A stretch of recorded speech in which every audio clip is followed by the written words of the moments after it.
지난 지방선거 부산시장 선거 유세 중에 음료 피습 자작극을 꾸몄다는 의혹을 받는 정의한 전 개혁신당 부산시장 후보 관련 소식입니다.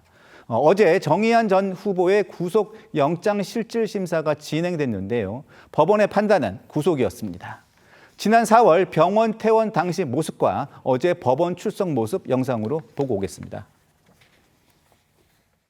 이틀간의 정밀 검사와 치료 그리고 입원을 마치고 퇴원을 하게 되었습니다. 많은 분께서 걱정해 주신 까닭에 다행히도 큰 그런 후유증 없이 퇴원을 하게 되었습니다. 혹시 자작극 공모 여부 인정하십니까?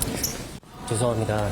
오늘 사안을 제 법원에서 성실하게 그리고 앞으로 조사에서도 명명백백히 사실관계를 밝힐 수 있도록 하겠습니다. 경찰은 정의한 전 후보의 음료 피습 사건 경위에 석연치 않은 점이 있다고 보고 이 정 전 후보와 음료를 던진 이 남성과의 관계와 사건 전후 연락 여부, 또 공모 가능성 등을 수사해 왔습니다. 이 경찰은 음료를 던진 남성이 정 전 후보와 친분이 있던 헬스장 트레이너 겸 관장이라는 점과 두 사람이 범행 전 전화 통화를 했다는 점 등을 밝혀냈고 구속영장을 신청했는데요.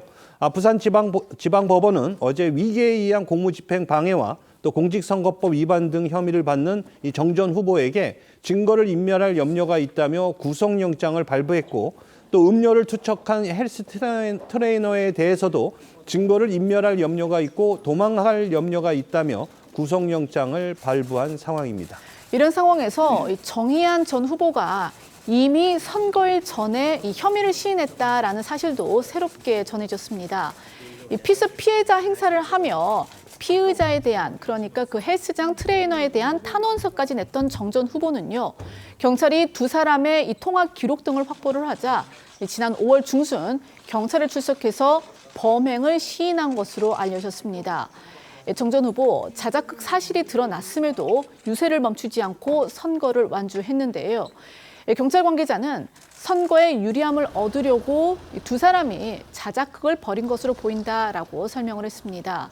또 이 두 사람 사이에 금전 거래 등 대가성 여부도 조사 중이라며 다음 주 중에 검찰로 송치할 계획이라고 밝혔습니다. 법원이 이들의 구속 필요성을 인정한 만큼 수사도 속도를 낼 것으로 보입니다. 네, 그렇습니다. 이번 영장 발부로 신병이 확보되면서 경찰의 다른 의혹 수사도 탄력을 받을 것으로 보이는데요. 경찰은 자작극 사건과 별개로 정 전 후보 부친이 운영하는 회사의 계열사 직원들의 선거운동 동원 의혹, 정 전 후보 관련 여론조사 기관의 공정성 논란, 또 병원 진단 과정의 의료법 위반 의혹을 수사하고 있습니다.